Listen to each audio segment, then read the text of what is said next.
پټکۍ ته یو ځای کې ولیږي او دی په بل ځای کې ولیږي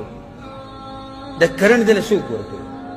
دا ګوره په اصل کې دته دا کرنټ میلاوي دا ورته څوک ورکوي شیطان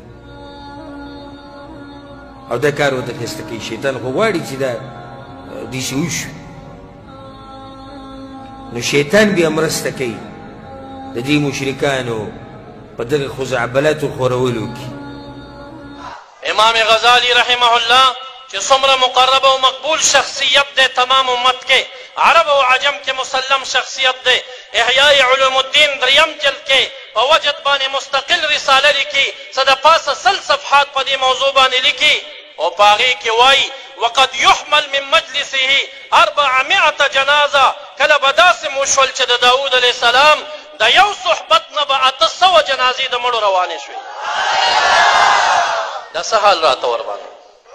ملا صاحب طالب صاحب دا چېرته د شیخ الحدیث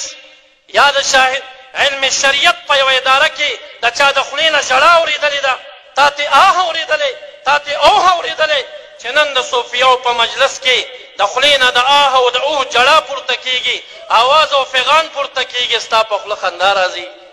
افسوس ستا په حال محمد مصطفی صلی الله علیه وسلم حالات د وجې د وسعت صدر نه چې دا مبارک سینه ډېره کوله وه دا لوی دریابونه به راتلل د ده په سینو کې به راجم شول رحمت مرکز خو بیا هم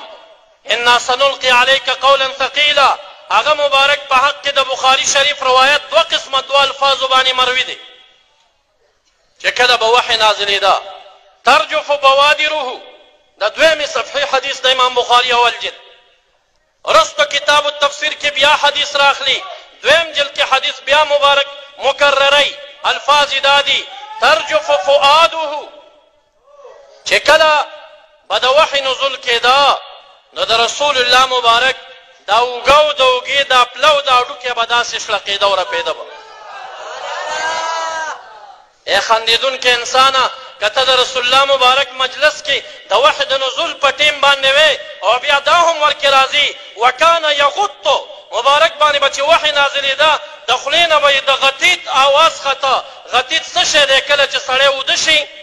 او سینه یې قوي وي او د سینې نه یو آواز راخیږي مبارک د خولې نه به داسې آواز پورته کېده تا به بیا هغې آواز پورې هم خندلی ځکه چې رسول الله مبارک باندې خو هم یو حال په یو وخت کې راغلی دی او 2م روایت کې راځي ترجف فؤاده فؤاد به یې رپېده د فؤاد متعلق ابن کثیر رحم الله البدایه کې 4 قول راخلي 4م قول راخلي وایي عظم ناطی معظم د صدی د سینې دا غټه ټوټه نه ده وایي دا به د رسول الله مبارک داسې شړپېده دا د سینې شړپېدل تا د سیفیانو نه بغیر په بل دربار کې هم چېرته کتلي دي چې نن دې پورې مسکا او خندا کېږي د رحمت للعالمین فؤاد به رپېده په فؤاد کې یا باطن القلب دی یا عین د قلب دی یا عین قلب دی 4م قول دا راخلي چې فؤاد دا هغه ټوټه د غوښې ده چې کومه سینه کې بهر ته راوتې وي د رسول الله مبارک دغه ټوټه د غوښې به داسې شړقېده او پړپېده